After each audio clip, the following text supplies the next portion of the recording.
তারা সকলেই যখন মাঝরাতে ক্রেভিং হয় আমরা কিন্তু পুরান ঢাকায় চলে আসি। পুরান ঢাকাটা হচ্ছে আমাদের ঢাকার অরিজিন, যেখানে আমাদের সেই ঐতিহ্যগুলো খুঁজে পাওয়া যায়। আমাদের ভাই বোনেরা যারা আছেন তাদের এবং যারা এখানে ওয়ান ডে আছে তাদেরকেও আমার অন্তরান্তরী শুভেচ্ছা। এখানকার ট্রেনার এবং মুভি আপু অনেক পরিশ্রম করেছে। আর পুরান ঢাকা হচ্ছে আমাদের একটা অন্তরের জায়গা। যখনই মাঝরাতে ম্যাক্সিমাম আমরা যারা ঢাকার মাঝখানে থাকি অর্থাৎ গুলশান, বনানী, উত্তরা, ধানমন্ডি, তারা সকলেই যখন মাঝরাতে ক্রেভিং হয় আমরা কিন্তু পুরান ঢাকায় চলে আসি।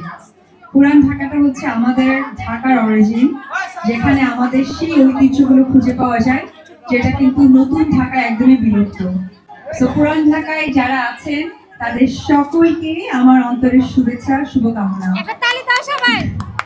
এবং উপস্থিত এখানে পুলিশ ভাইরা যারা আছেন তারা যেভাবে, যেহেতু ওনারা সকলে আমাদের বড় ভাইয়ের মতো, আর এখানে যারা ক্লাস করতে এসেছেন তারা তাদের বোনের মতো, খুব কাছাকাছি আপনাদেরকে সরে যেতেও বলতে পারছে না, আর তারপরেও অনেকভাবে আপনাদেরকে সুন্দর সুশৃঙ্খল ভাবে তারা অ্যাওয়ার্ড নেওয়ার জন্য সুযোগ করে দিয়েছে। এই কারণে বলবো, কারণ আজকে যে ছবিটা উঠানো হবে এটা আমি মনে করব যে আপনাদের ভালোবাসার মানুষ আমি বিশ্বাস, আমি কাজ করেছি এখানে। অনেকেই ছোটবেলা থেকে আমার সিনেমা দেখেন, হয়তো এই কথাটা আপনারাই বলতেন, আমি আজকে মাইকে বলছি, কারণ যখনই কাউকে মাইক দেওয়া হয় তখন তারা প্রথমেই বলে অনেক ছোটবেলা থেকে ছবি দেখতাম।